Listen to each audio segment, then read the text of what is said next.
This is the pattern treatment mask. This is incredible.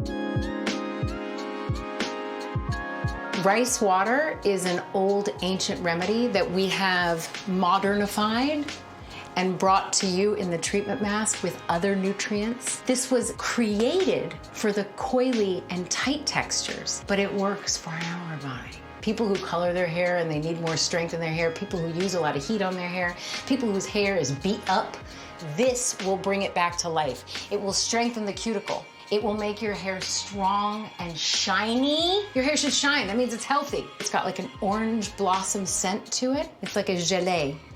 Look at that. Boom, boom, boom. Beautiful. So the way I use the treatment mask is I shampoo my hair with the hydrating shampoo, rinse it out, and then I fill my hair with the treatment mask. Juicy and joyful.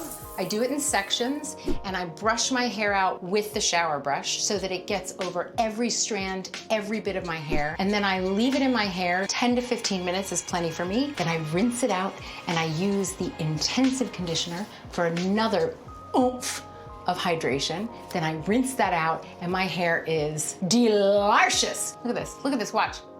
What are you talking about right now? This is drop, bounce, fortified, delicious. Look at that spring. Hey!